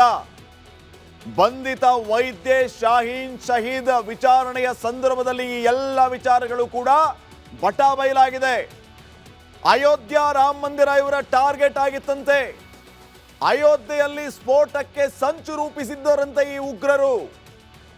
ಉತ್ತರ ಪ್ರದೇಶದ ಧಾರ್ಮಿಕ ಸ್ಥಳಗಳೇ ಇವರ ಪ್ರಮುಖ ಗುರಿಯಾಗಿತ್ತು. ಅಯೋಧ್ಯ ರಾಮ ಮಂದಿರ, ಕಾಶಿ, ಅಯೋಧ್ಯ ಮತ್ತು ವಾರಣಾಸಿಯ ಮೇಲೆ ಭಯೋತ್ಪಾದಕರ ಕಣ್ಣು. ಅಯೋಧ್ಯೆಯಲ್ಲಿ ಮೊದಲು ಸ್ಫೋಟ ಮಾಡೋದಕ್ಕೆ ಉಗ್ರರು ಸಂಚು ರೂಪಿಸಿದ್ರು. ಆದರೆ ಮೊದಲೇ ಉಗ್ರರ ಸಂಚನ್ನ ಯಾವ ರೀತಿ ಪತ್ತೆ ಹಚ್ಚಿದರು, ಅವರ ಆ ಒಂದು ಲೆಕ್ಕಾಚಾರ ತಪ್ಪಾಯಿತು. ಎಲ್ಲವೂ ಕೂಡ ಈಗ ಜಗಜ್ಜಾಹೀರಾಗಿದೆ. ಯಾಕೆ ಇವರ ಟಾರ್ಗೆಟ್ ಅಯೋಧ್ಯ ಆಗಿತ್ತು, ಯಾಕೆ ಇವರ ಟಾರ್ಗೆಟ್ ಕಾಶಿ ವಾರಣಾಸಿ ಆಗಿತ್ತು ಅಂತಂದ್ರೆ, ಪ್ರತಿನಿತ್ಯವೂ ಕೂಡ ಅಲ್ಲಿ ಲಕ್ಷ ಜನ ಬರ್ತಾರೆ. 1.5 ಲಕ್ಷ ಜನ ಅಯೋಧ್ಯ ರಾಮ ಮಂದಿರಕ್ಕೆ ಭೇಟಿ ಕೊಡ್ತಾರೆ ಪ್ರತಿನಿತ್ಯ. ಹೆಚ್ಚು ಆಗ್ಬೋದು. ಈ ಕಡೆ ಕಾಶಿ ವಿಶ್ವನಾಥನ ದರ್ಶನಕ್ಕೂ ಕೂಡ ಲಕ್ಷ ಸಂಖ್ಯೆಯಲ್ಲಿ ಜನ ಬರ್ತಾರೆ. ಹಿಂದೂ ಧರ್ಮದ ಪವಿತ್ರ ಕ್ಷೇತ್ರಗಳು ಕಾಶಿ ವಿಶ್ವನಾಥ ಮತ್ತು ಅಯೋಧ್ಯ ರಾಮ ಮಂದಿರ. ಹಿಂಗಾಗಿ ಈ ಸ್ಥಳಗಳನ್ನು ಟಾರ್ಗೆಟ್ ಮಾಡಿಕೊಂಡಿದ್ದು ಈ ನಮಕ್ ಹರಾಮ್ ಉಗ್ರರು. ಸ್ಲೀಪರ್ ಸೆಲ್ ಸಕ್ರಿಯಗೊಳಿಸಿದ್ರು ಈ ವೈದ್ಯೆ, ಹಾಗೇನೆ ಈ ಎಲ್ಲ ಟೆರರಿಸ್ಟ್ಗಳು. ಶಾಹೀನ್ ಶಹೀದ್ ಸ್ಲೀಪರ್ ಸೆಲ್ ಅನ್ನ ಆಕ್ಟಿವ್ ಮಾಡಿರ್ತಾಳೆ. ನವೆಂಬರ್ 25ಕ್ಕೆ ಅಯೋಧ್ಯೆಯಲ್ಲಿ ಧ್ವಜಾರೋಹಣ ನಿಗದಿ ಮಾಡಿದ್ರು. ರಾಮ ಮಂದಿರ ಪೂರ್ಣಗೊಂಡ ಹಿನ್ನೆಲೆಯಲ್ಲಿ ಅಲ್ಲಿ ಧ್ವಜಾರೋಹಣ ನಡೀತಾ ಇತ್ತು. ಧ್ವಜಾರೋಹಣ ನೆರವೇರಿಸುವ ಸಂದರ್ಭದಲ್ಲಿಯೇ ಬ್ಲಾಸ್ಟ್ ಮಾಡೋದಕ್ಕೆ ಪ್ಲಾನ್ ಮಾಡ್ಕೊಂಡಿದ್ರು. ಅಲ್ಲಿ ಧ್ವಜಾರೋಹಣ ನೆರವೇರಿಸೋದಕ್ಕೆ ಬರೋರು ಯಾರು? ಪ್ರಧಾನಿ ನರೇಂದ್ರ ಮೋದಿ. ಈ ಹಿನ್ನೆಲೆಯಲ್ಲಿ ಭಾರಿ ಮಹತ್ವವನ್ನ ಪಡೆದಿದೆ ಉಗ್ರ ವೈದ್ಯೆಯ ಈ ಹೇಳಿಕೆ. ಪ್ರಧಾನಿ ಮೋದಿಯವರು ಧ್ವಜಾರೋಹಣಕ್ಕೆ ಬರುವ ಸಂದರ್ಭದಲ್ಲಿ ಇವರು ಬಿಗ್ ಬ್ಲಾಸ್ಟ್ ಮಾಡೋದಕ್ಕೆ ಅಲ್ಲಿ ಪ್ಲಾನ್ ಮಾಡ್ಕೊಂಡಿದ್ರು. ಇವರ ಎಡವಟ್ಟಿನಿಂದ ಆ ಪ್ಲಾನ್ ಬಟಾಬಯಲಾಯಿತು. ಇಲ್ಲಾಂದ್ರೆ ಎಂತ ಅವಾಂತರಗಳಾಗ್ತಾ ಇತ್ತು. ಇದಕ್ಕಿಂತ ಮುಖ್ಯವಾದಂತಹ ವಿಚಾರ, ಭಯೋತ್ಪಾದನಾ ನಿಗ್ರಹ ದಳ ಇವರ ಹೆಡೆಮುರಿ ಕಟ್ಟುವಂತಹ ಕೆಲಸವನ್ನ ಮಾಡಿದೆ. ಇವರ ಸಂಚನ್ನ ಬಟಾಬಯಲಾಗುವಂತೆ ಮಾಡಿದೆ. ಇವರ ಸಮಯ ಪ್ರಜ್ಞೆಯಿಂದ ನಮ್ಮ ದೇಶದಲ್ಲಿ ನಡಿಬೇಕಾಗಿದ್ದ ಭಾರಿ ಅವಾಂತರಗಳು ತಪ್ಪಿದೆ. ATS ಟೀಮ್ಗೆ ನಾವು ಬಿಗ್ ಸಲ್ಯೂಟ್ ಹೇಳಲೇಬೇಕು. ಇನ್ನು ನೆಕ್ಸ್ಟ್,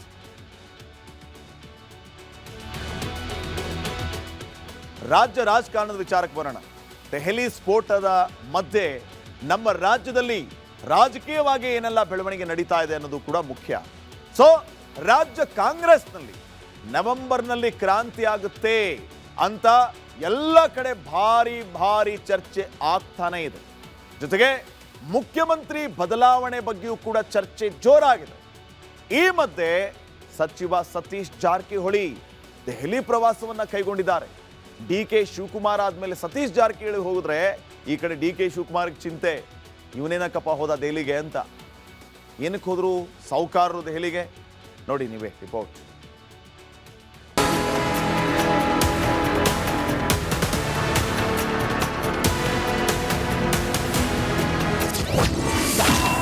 ನವೆಂಬರ್ ಕ್ರಾಂತಿ ಮಧ್ಯೆ ಸಾಹುಕಾರ್ ದೆಹಲಿಗೆ. ಸುರ್ಜೇವಾಲಾ ಭೇಟಿ, ಸಿಎಂ ಪಟ್ಟಕ್ಕಾಗಿ ಪೈಪೋಟಿ. ರಾಜ್ಯ ಕಾಂಗ್ರೆಸ್ನಲ್ಲಿ ನವೆಂಬರ್ ಕ್ರಾಂತಿ ಆಗುತ್ತೆ ಎಂಬ ಚರ್ಚೆ ಜೋರಾಗಿದೆ. ಜೊತೆಗೆ ಅಧಿಕಾರ ಹಂಚಿಕೆ ಮತ್ತು ಮುಖ್ಯಮಂತ್ರಿ ಬದಲಾವಣೆ ವಿಚಾರವಾಗಿಯೂ ಭಾರಿ ಚರ್ಚೆ ನಡೆಯುತ್ತಿದೆ. ಇದೀಗ ಸಚಿವ ಸತೀಶ್ ಜಾರಕಿಹೊಳಿ ದೆಹಲಿ ಪ್ರವಾಸ ಕೈಗೊಂಡಿದ್ದಾರೆ. ನವೆಂಬರ್ 20ಕ್ಕೆ ಕ್ರಾಂತಿಯಾಗುತ್ತೆ ಎಂಬ ಹೇಳಿಕೆ ಹೊತ್ತಲ್ಲಿ ರಾಜ್ಯ ಕಾಂಗ್ರೆಸ್ ಉಸ್ತುವಾರಿ ರಣದೀಪ್ ಸಿಂಗ್ ಸುರ್ಜೇವಾಲಾರನ್ನ ಭೇಟಿಯಾಗಿ ಮಹತ್ವದ ಮಾತುಕತೆ ನಡೆಸಿದ್ದಾರೆ. ಸಾಹುಕಾರ್ ದೆಹಲಿ ತಂತ್ರ. ದೆಹಲಿಯ ಸುರ್ಜೇವಾಲಾ ನಿವಾಸದಲ್ಲಿ ನಡೆದ ಈ ಸಭೆ ರಾಜ್ಯ ಕಾಂಗ್ರೆಸ್ನ ಭವಿಷ್ಯಕ್ಕೆ ಸಂಬಂಧಿಸಿದಂತೆ ಪ್ರಮುಖವಾಗಿದೆ ಎನ್ನಲಾಗ್ತಿದೆ. ನವೆಂಬರ್ 20ರ ಕ್ರಾಂತಿ ಬಳಿಕ ಪಕ್ಷದ ಒಗ್ಗಟ್ಟು, ಭವಿಷ್ಯದ ಯೋಜನೆಗಳು, ನಾಯಕತ್ವ ಬದಲಾವಣೆ ಸಾಧ್ಯತೆಗಳು ಇದೆ. ಇವೆಲ್ಲವನ್ನು ಚರ್ಚಿಸಲಾಗಿದೆ ಎಂಬ ಮಾಹಿತಿ ಲಭ್ಯವಾಗಿದೆ. ಸತೀಶ್ ಜಾರಕಿಹೊಳಿ ಬೆಳಗಾವಿ ಜಿಲ್ಲೆಯ ಪ್ರಭಾವಿ ನಾಯಕರಾಗಿದ್ದಾರೆ. ಪಕ್ಷದಲ್ಲಿ ಅವರ ಪಾತ್ರ ದಿನದಿಂದ ದಿನಕ್ಕೆ ಬಲಗೊಳ್ಳುತ್ತಿದೆ. ದೆಹಲಿ ಪ್ರವಾಸದ ಮೂಲಕ ಹೈಕಮಾಂಡ್ನೊಂದಿಗೆ ನೇರ ಸಂಪರ್ಕ ಹೊಂದಿ ರಾಜ್ಯ ರಾಜಕಾರಣದಲ್ಲಿ ತಮ್ಮ ಸ್ಥಾನ ಬಲಪಡಿಸಿಕೊಳ್ಳುವ ಪ್ರಯತ್ನ ಮಾಡುತ್ತಿದ್ದಾರೆ ಎಂಬ ಚರ್ಚೆಗಳು ನಡೆಯುತ್ತಿದೆ. ಜೊತೆಗೆ ಇತ್ತೀಚೆಗೆ ಮುಖ್ಯಮಂತ್ರಿ ಸ್ಥಾನದ ಪೈಪೋಟಿ ನಡೆಯುತ್ತಿರುವಾಗ ಸತೀಶ್ ಜಾರಕಿಹೊಳಿ ಹೆಸರು ಕೂಡ ಮುನ್ನೆಲೆಗೆ ಬಂದಿತ್ತು. ಹೀಗಾಗಿ ಇದೀಗ ಸಚಿವ ಸತೀಶ್ ಜಾರಕಿಹೊಳಿ ದೆಹಲಿ ಪ್ರವಾಸ ಭಾರಿ ಚರ್ಚೆಯಲ್ಲಿದೆ. ಸುರ್ಜೇವಾಲಾ ರಾಜ್ಯ ಕಾಂಗ್ರೆಸ್ನ ಉಸ್ತುವಾರಿ. ಪಕ್ಷದಲ್ಲಿನ ಗುಂಪುಗಳನ್ನ ಒಗ್ಗೂಡಿಸುವ, ಕ್ರಾಂತಿ ಸಮಾವೇಶವನ್ನ ಯಶಸ್ವಿಗೊಳಿಸುವ ಜವಾಬ್ದಾರಿ ಅವರ ಮೇಲಿದೆ. ಸತೀಶ್ ಜಾರಕಿಹೊಳಿ ಭೇಟಿಯು ಈ ನಿಟ್ಟಿನಲ್ಲಿ ಮಹತ್ವ ಪಡೆದಿದೆ. Bureau report, Republic Kannada.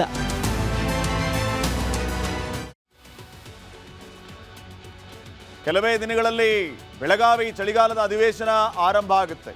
ಆದರೆ ನನಗೆ ಯಾವುದೇ ಭತ್ಯೆ, ವಸತಿ, ಚಹಾ, ಉಪಹಾರ, ಊಟವನ್ನ ಸರ್ಕಾರಿ ದುಡ್ಡಿನಿಂದ ನೀಡಬೇಡಿ ಅಂತ ಗುರುಮಿಟ್ಕಲ್ ಶಾಸಕ ಶರಣಗೌಡ ಕಂದುಕೂರ್ ಹೇಳಿದ್ದಾರೆ.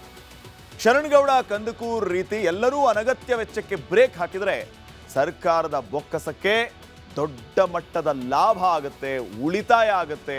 ಅದನ್ನೇ ಇನ್ನೊಂದು ಒಳ್ಳೆ ಕೆಲಸಕ್ಕೆ ಬಳಸಬಹುದು.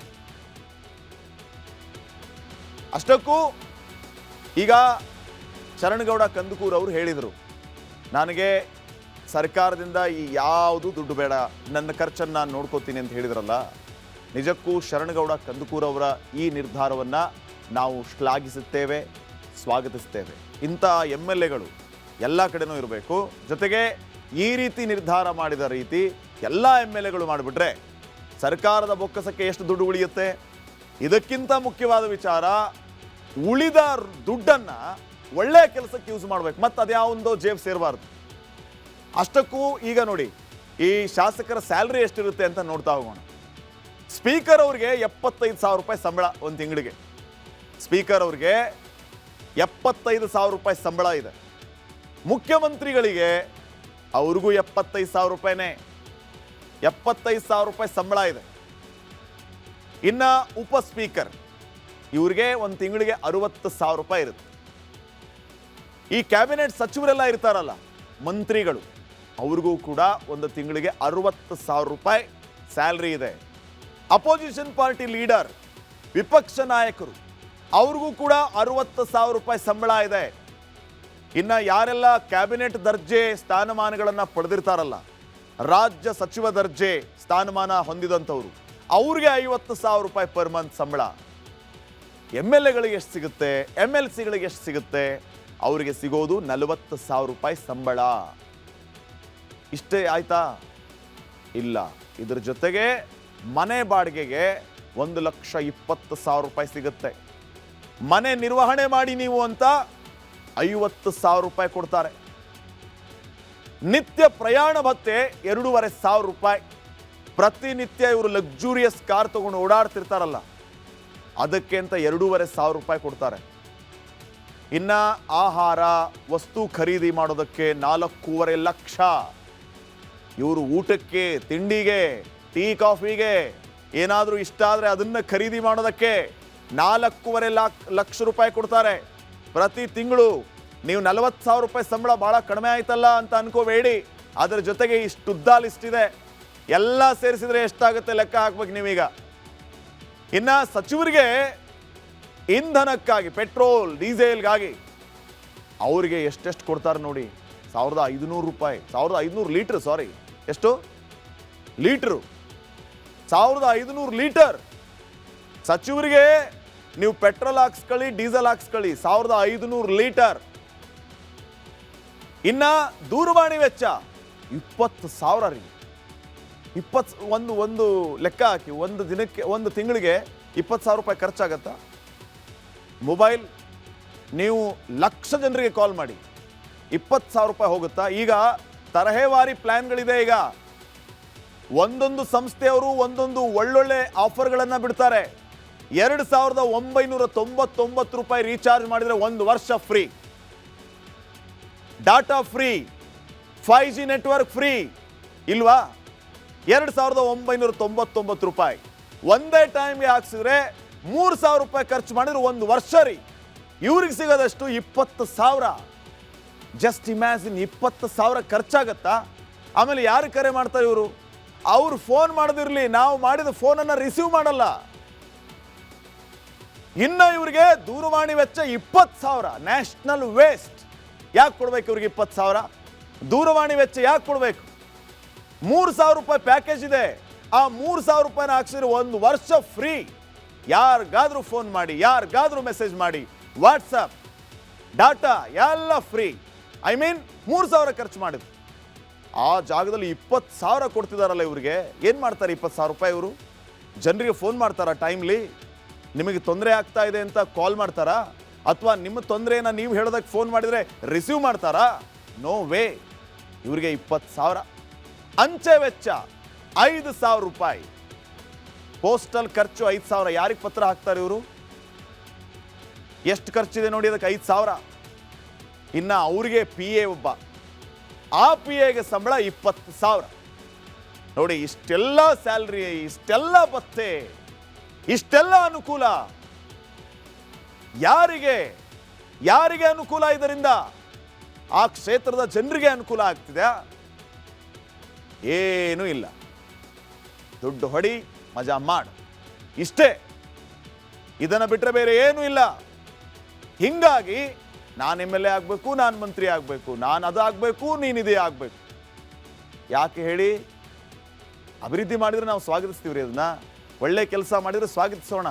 ಆದರೆ ಅದ್ರ ಜೊತೆಗೆ ಇವೆಲ್ಲ ಲೆಕ್ಕಾಚಾರಗಳಿದೆಯಲ್ಲ, ಇದೆಲ್ಲ ಹುಬ್ಬೇರುವಂತೆ ಮಾಡುತ್ತೆ. ಅಬ್ಬಾ, ಇಷ್ಟೆಲ್ಲ ಸಂಬಳ ಇದೆಯಾ ಅವರಿಗೆ, ಇಷ್ಟೆಲ್ಲ ಭತ್ಯೆ ಇದೆಯಾ ಅವರಿಗೆ ಅಂತ. ಇನ್ನು ನೆಕ್ಸ್ಟ್ ರಾಜಕಾರಣದ ಬಗ್ಗೆ ಗಮನ ಹರಿಸೋಣ. ಬಿಹಾರ್ ಚುನಾವಣೆ ಎಲ್ಲರ ಗಮನ ಸೆಳೆದಿತ್ತು. 2 ಹಂತದ ಮತದಾನ ಮುಗಿದೋಯ್ತು. ಬಿಹಾರ ವಿಧಾನಸಭಾ ಚುನಾವಣೆಯ ಎಕ್ಸಿಟ್ ಪೋಲ್ಗಳು ರಾಷ್ಟ್ರ ರಾಜಕೀಯ ವಲಯದಲ್ಲಿ ಚರ್ಚೆಗೆ ಗ್ರಾಸವಾಗಿದೆ. ಕಾರಣ, ಬಹುತೇಕ ಸಮೀಕ್ಷೆಗಳು ನಿತೀಶ್ ಕುಮಾರ್ ನೇತೃತ್ವದ NDA ಮೈತ್ರಿಕೂಟಕ್ಕೆ ಸ್ಪಷ್ಟ ಬಹುಮತ ಸಿಗುತ್ತೆ, ಮತ್ತೆ NDA ಅಧಿಕಾರಕ್ಕೆ ಬರುತ್ತೆ ಅಂತ ಎಕ್ಸಿಟ್ ಪೋಲ್ಗಳು ಹೇಳ್ತಾ ಇವೆ. ಆದರೂ NDA ಕೂಟ ತಲೆ ಕೆಡಿಸ್ಕೊಳ್ತಾ ಇಲ್ಲ. ಯಾಕೆ ನೋಡಿ ನೀವೇ.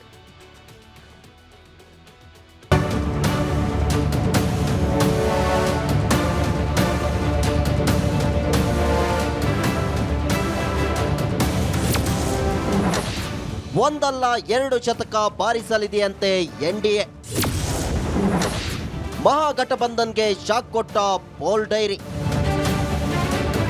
ಬಿಹಾರ ಚುನಾವಣೆ ಇಡೀ ದೇಶದ ಕುತೂಹಲ ಕೆರಳಿಸಿದೆ. ಮೊದಲ ಹಂತದಲ್ಲಿ 64% ವೋಟಿಂಗ್ ದಾಖಲಾಗಿದ್ರೆ, ಎರಡನೇ ಹಂತದ ಮತ ಹಬ್ಬದಲ್ಲಿ 70% ಮತದಾನವಾಗಿದೆ. ವೋಟಿಂಗ್ ಮುಗಿದ ಬಳಿಕ ಬಂದ ಬಹುತೇಕ ಎಲ್ಲ ಎಕ್ಸಿಟ್ ಪೋಲ್ಗಳು NDA ಪರ ಬ್ಯಾಟ್ ಬೀಸಿವೆ.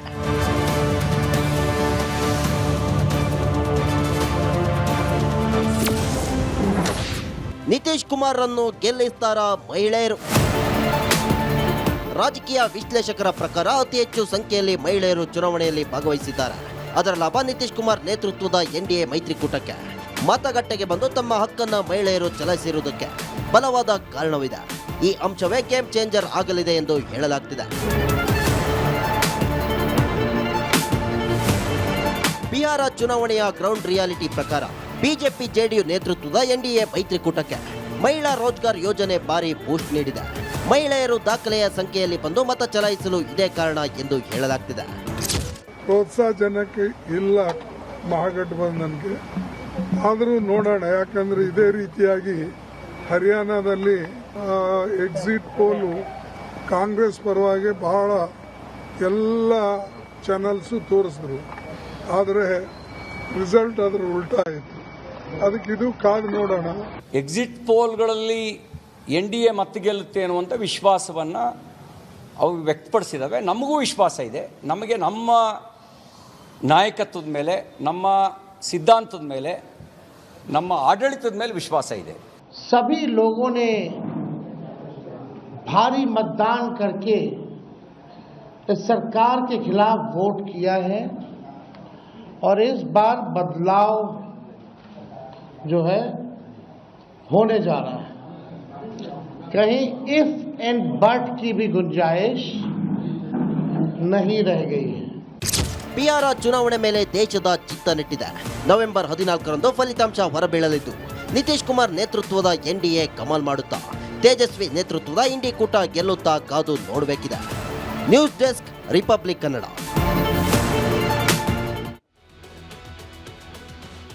ನೋಡಿ, ಎಲ್ಲಾ ಸಮೀಕ್ಷೆಗಳೇನು ಹೇಳ್ತಾ ಇದೆ, NDA ಒಕ್ಕೂಟ ಮತ್ತೆ ಅಧಿಕಾರಕ್ಕೆ ಬರುತ್ತೆ ಅಂತ ಹೇಳಿ. ನಿನ್ನೆನೂ ಕೆಲವೊಂದಿಷ್ಟು ಸಮೀಕ್ಷೆಗಳು, ಒಟ್ಟು 8 ರಿಂದ 9 ಸಮೀಕ್ಷೆ, ಅಂದ್ರೆ ಯಾವ್ಯಾವ ಸರ್ವೆ ಸಂಸ್ಥೆ ಯಾವ್ಯಾವ ರೀತಿ ಡಿಜಿಟ್ಸ್ ಅನ್ನ ಕೊಟ್ಟಿತ್ತು ಅನ್ನೋದನ್ನ ನಿಮ್ಮ ಮುಂದೆ ಇಟ್ಟಿದ್ವಿ. ಪೋಲ್ ಆಫ್ ಪೋಲ್ ಕೂಡ ನಿಮ್ಮ ಮುಂದೆ ಇಟ್ಟಿದ್ವಿ. ಈಗ ಇನ್ನಷ್ಟು ಸಮೀಕ್ಷೆಗಳನ್ನು ನಿಮ್ಮ ಮುಂದೆ ಇಡ್ತಾ ಇದೀವಿ. ಯಾರ್ಯಾರು ಎಷ್ಟೆಷ್ಟು ನಂಬರನ್ನು ಕೊಟ್ಟಿದ್ದಾರೆ ನೋಡಿ. ಬಿಹಾರದಲ್ಲಿರೋದು ಒಟ್ಟು 243 ಸೀಟ್ಸ್. ಬಹುಮತಕ್ಕೆ ಬೇಕಾಗಿರೋದು 122. ಹಾಗಿದ್ರೆ ಎಕ್ಸಿಟ್ ಪೋಲ್ ನಂಬರ್ 1 ಏನು ಹೇಳುತ್ತೆ? ಎಕ್ಸಿಟ್ ಪೋಲ್ ನಂಬರ್ 1 ಹೇಳೋದು NDA ಇವರು ಕ್ಲಿಯರ್ ಮೆಜಾರಿಟಿಯನ್ನು ಕೊಟ್ಬಿಟ್ಟಿದ್ದಾರೆ. 180ರಿಂದ 190, 100ರಿಂದ 150 ಇದೆಲ್ಲ ಇಲ್ಲ.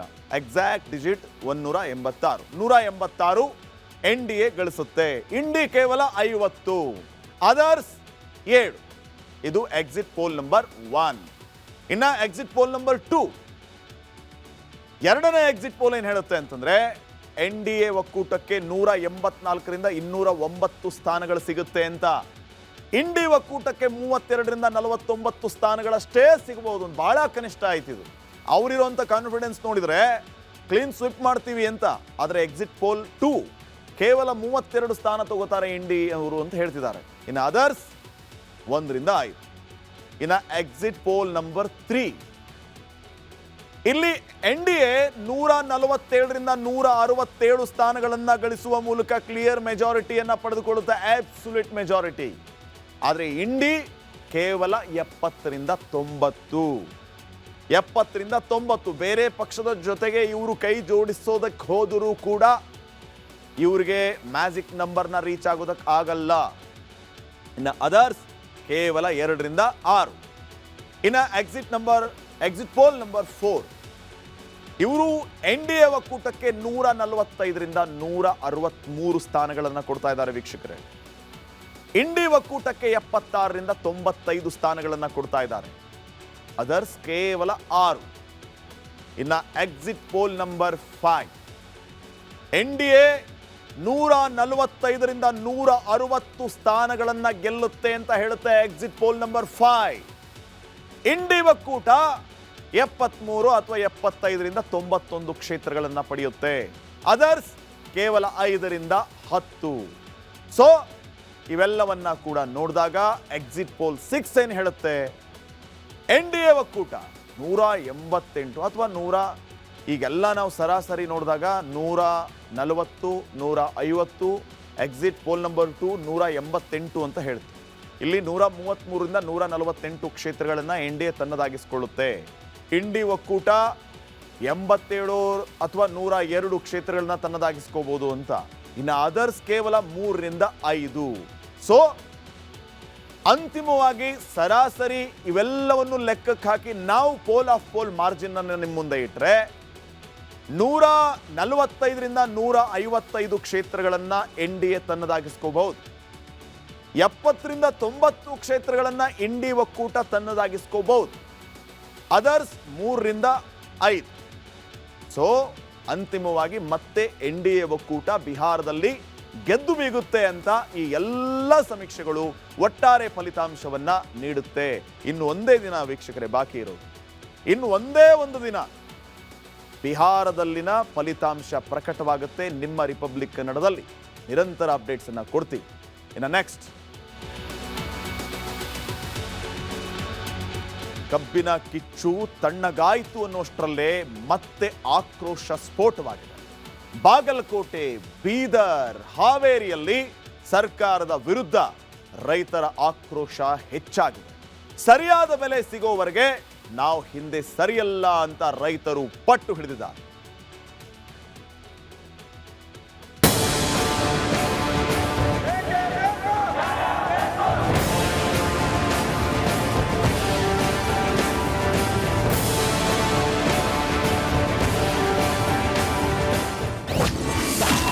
ರಾಜ್ಯದಲ್ಲಿ ಮತ್ತೆ ಕಬ್ಬಿನ ಜ್ವಾಲೆ ದಗದಗ. ಬೆಂಬಲ ಬೆಲೆಗಾಗಿ ರಸ್ತೆಗಿಳಿದ ರೈತರು. ರಾಜ್ಯದಲ್ಲಿ ಕಬ್ಬಿನ ಕಿಚ್ಚು ಇನ್ನೂ ತಣ್ಣಗಾಗಿಲ್ಲ. ಸರ್ಕಾರ ಟನ್ ಕಬ್ಬಿಗೆ 3,300 ಬೆಂಬಲ ಬೆಲೆ ನೀಡುವಂತೆ ಆದೇಶಿಸಿತ್ತು. ಬಾಗಲಕೋಟೆ, ಬೀದರ್, ಹಾವೇರಿ ಜಿಲ್ಲೆಯಲ್ಲಿ ಕಬ್ಬು ಬೆಳೆಗಾರರ ರೋಷಾಗ್ನಿ ದಗದಗಿಸುತ್ತಿದೆ. ಬಾಗಲಕೋಟೆ ಜಿಲ್ಲೆಯಲ್ಲಿ ಕಬ್ಬು ಬೆಳೆಗಾರರ ಹೋರಾಟ ಮುಂದುವರಿದಿದ್ದು, ವಿಜಯಪುರ, ಬೆಳಗಾವಿ ಹೆದ್ದಾರಿ ಬಂದ್ ಮಾಡಿ ಪ್ರತಿಭಟನೆ ಮಾಡಿದ್ದಾರೆ. ಕ್ವಿಂಟಲ್ ಕಬ್ಬಿಗೆ 3,500 ರೂಪಾಯಿ ಬೆಲೆ ನಿಗದಿ ಮಾಡಬೇಕೆಂದು ರೈತರು ಪಟ್ಟು ಹಿಡಿದಿದ್ದಾರೆ. ಸರ್ಕಾರ ಮತ್ತು ಕಾರ್ಖಾನೆಯವರು ಇವತ್ತು ಸಪ್ಪುಗೆ, ಯಾಕಂದ್ರೆ ರೈತರಿಗೆ ಇಷ್ಟ ಇದಾವಂತ ವರ್ಷ ಅಲ್ಲ, ಹಲವಾರು 15 ವರ್ಷಗಳ ನಂತರ ಏಕರೂಪವಾಗಿ ಹೋರಾಟ ಮಾಡ್ಕೊತ ಬಂದಿದ್ದೀವಿ. ಯಾಕಂದ್ರೆ ರೈತರು ನಾವು ಬೆಳೆಯುವಂತ ಬೆಳೆಗೆ ನಮಗೆ ಬೆಂಬಲ ಬೆಲೆ ಕೊಡ್ಲಿಕ್ಕೆ ಕನಿಷ್ಠ ಬೆಲೆ ಇದು 3,500 ರೂಪಾಯಿ. ಮುಖ್ಯಮಂತ್ರಿ ಸಿದ್ದರಾಮಯ್ಯ ವೇದಿಕೆ ಮೇಲೆ ಭಾಷಣ ಮಾಡಿ ಮುಜುಗರಕ್ಕೀಡಾದಂಥ ಘಟನೆ ನಡೆದಿದೆ. ಕುರುಬರ ಸಂಘದ ಕಾರ್ಯಕ್ರಮದಲ್ಲಿ ಉಚಿತ ಬಸ್ ಕುರಿತು ಮಾತನಾಡಿದಂತಹ ಸಿದ್ದರಾಮಯ್ಯ ಅವರು ವೇದಿಕೆಯ ಮೇಲಿದ್ದ ಎಚ್.ಎಂ. ರೇವಣ್ಣ ಅವರತ್ತ ನೋಡಿ, ನನ್ನ ಹೆಂಡತಿಗೂ ಬಸ್ ಫ್ರೀ, ರೇವಣ್ಣ ಹೆಂಡತಿಗೂ ಫ್ರೀ ಅಂತ ಭಾಷಣ ಮಾಡಿದ್ದಾರೆ. ಈ ವೇಳೆ ಮುಖಂಡರು ರೇವಣ್ಣ ಹೆಂಡತಿ ತೀರಿಕೊಂಡಿದ್ದಾರೆ ಅಂತ ಸಿದ್ದರಾಮಯ್ಯಗೆ ತಿಳಿಸಿದ್ದಾರೆ. ಆಗ ಇದ್ದಾಗ ಉಚಿತವಾಗಿ ಓಡಾಡಬಹುದಿತ್ತು ಅಂತ ಸಿದ್ದರಾಮಯ್ಯ ಹೇಳಿದ್ದಾರೆ. 7 ಕೋಟಿನಲ್ಲಿ 3.25 ಕೋಟಿ ಮಹಿಳೆಯರಿಗೆ ಫ್ರೀಯಾಗಿ ಬಸ್ನಲ್ಲಿ ಓಡಾಡಕ್ಕಂತ ಮಾಡಿರೋದು. ನನ್ನ ಹೆಂಡತಿನೂ ಸೇರಿ, ರೇವಣ್ಣ ಹೆಂಡತಿನೂ ಸೇರಿ.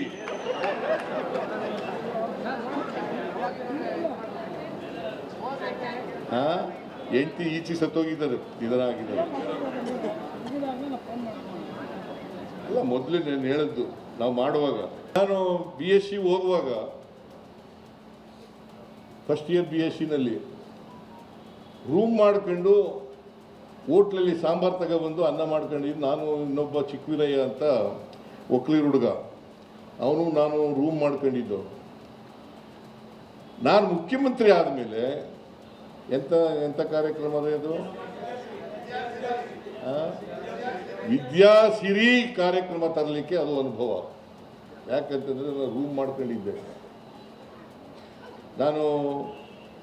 ನಾನು ಚಿಕ್ಕವೀರಯ್ಯ ಇದ್ರೂ ಅವನು ಹೋಟ್ಲಿಂದ ಸಾಂಬಾರು ತರೋದು, ಅವನಿಗೆ 10 ಪೈಸೆ ಕೊಡಬೇಕು ಸಾಂಬಾರು ತಗೊಬರೋಕ್ಕೆ.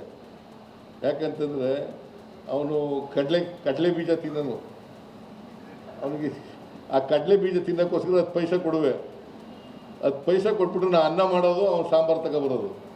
ಇದು 2 ವರ್ಷ ಮಾಡೋದು. ನಾನು ನೇರವಾಗಿ 5ನೇ ತರಗತಿಗೆ ಸೇರ್ಕೊಂಡೆ. 1ರಿಂದ 4 ಓದೇ ಇಲ್ಲ ನಾನು. 5ನೇ ತರಗತಿಗೆ ಸೇರ್ಕೊಂಡು 5ನೇ ತರಗತಿಯಿಂದ ಸರ್ಕಾರಿ ಶಾಲೆಯಲ್ಲೂ ಓದಿದ್ದು. Welcome back. ಸಿಲಿಕಾನ್ ಸಿಟಿ ಬೆಂಗಳೂರಲ್ಲಿ ಸ್ಟಾರ್ಟ್ಅಪ್ ಪಾರ್ಕ್ ಆರಂಭ ಆಗಿದ್ದು, IT ಸಿಟಿ ಈಗ ಸ್ಟಾರ್ಟ್ಅಪ್ ಹಬ್ ಆಗಿ ಬದಲಾಗ್ತಾ ಇದೆ. ಒಂದು ಐಡಿಯಾ ಉದ್ಯಮ ಆಗಬೇಕು, ಏನಾದರೂ ಸಾಧಿಸಬೇಕು ಅನ್ನೋ ಯುವ ಪೀಳಿಗೆಗೆ ಇಲ್ಲೊಂದು ಅವಕಾಶ ಇದೆ. ಅದೇ ಸ್ಟಾರ್ಟ್ಅಪ್ ಪಾರ್ಕ್.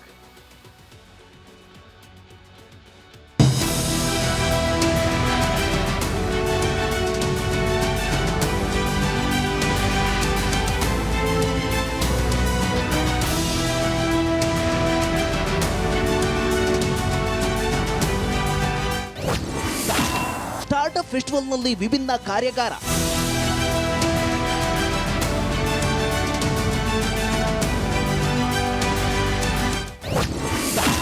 ಸ್ಟಾರ್ಟ್ಅಪ್ ಪಾರ್ಕ್ಗೆ ಫಿದಾ ಆದ ಯುವ ಸಮೂಹ.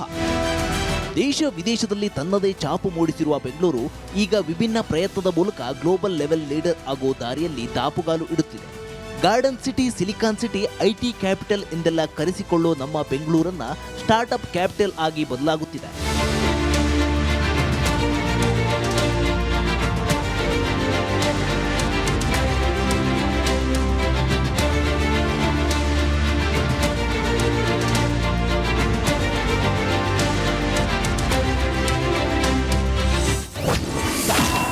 ಸ್ಟಾರ್ಟ್ಅಪ್ ಪಾರ್ಕ್ನಲ್ಲಿ ಯುವ ಉದ್ಯಮಿಗಳು,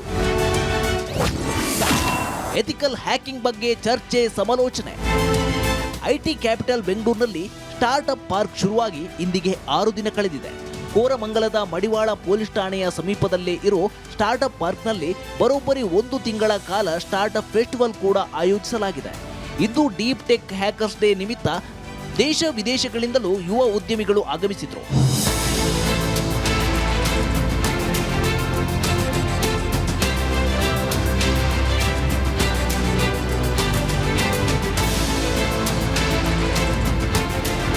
ಟೆಕ್ ಕ್ಷೇತ್ರದಲ್ಲಿ ಸಾಧನೆ ಮಾಡಿರುವ ಯುವ ಉದ್ಯಮಿಗಳಾದ ಅಬ್ದುಲ್ ಸಮದ್, ಅಕ್ಷತ್ ಅಗರ್ವಾಲ್, ರಾಹುಲ್ ಅಜುಜಾನ್, ಆಮೀನ್ ಸೇರಿ ಅನೇಕರು ಇಂದಿನ ಕಾರ್ಯಾಗಾರದಲ್ಲಿ ಭಾಗಿಯಾಗಿದ್ದರು.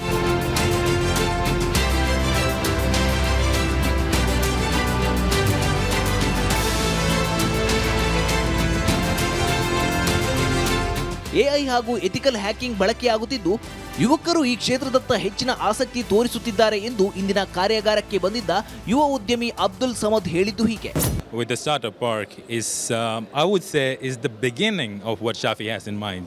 So this is just the beginning here. Like whatever you see here, all these startups that have come here, all the startups that have been incubated, all of those 9 to 5 people who have become like, you know, dreamers of something very big. Like, it's just the beginning of it. So there's going to be, like I've spoken on stages, there's going to be a lot of network stages and discussions around it and like, you know, future possibilities of what it could be. November 7ರಿಂದ December 7ರವರೆಗೆ ಅಂದ್ರೆ ಬರೋಬ್ಬರಿ 1 ತಿಂಗಳ ಕಾಲ startup festival ಆಯೋಜನೆ ಮಾಡಲಾಗಿದ್ದು ದೇಶದ ಯುವಕರು ಉದ್ಯಮಿಗಳಾಗಬೇಕು ಅನ್ನೋ ಕನಸಿಗೆ ಈ ಸ್ಟಾರ್ಟ್ಅಪ್ ಪಾರ್ಕ್ ದಿಕ್ಸೂಚಿ ಆಗುತ್ತಿದೆ. ಕನ್ನಡ, ಬೆಂಗಳೂರು. ಇದಾಗಿತ್ತು ಇವತ್ತಿನ ಕರ್ನಾಟಕ ಪ್ರೈಮ್ ಟೈಮ್. ನೋಡ್ತಾ ಇರಿ ರಿಪಬ್ಲಿಕ್ ಕನ್ನಡ, ಇದು ನಿಮ್ಮ ಧ್ವನಿ. ನಮಸ್ಕಾರ. ಆರೋಗ್ಯ ಹಾಗೂ ನ್ಯೂಟ್ರಿಷನ್ ಸಿಗುತ್ತೆ ನೋಡಿ, ಬಾಡಿ ಸ್ಟ್ರಾಂಗ್ ಆಗುತ್ತೆ. ಸ್ವಲ್ಪ ತಿಂದು ಹಸಿವು ನಿಗುತ್ತೆ, ಡೈಜೆಷನ್ಗೆ ಇಲ್ಲ ಅಪಾಯ. MDH ಸೋಯಾ ಟೀ, ಅಸಲಿ ಪ್ರೋಟೀನ್. MDH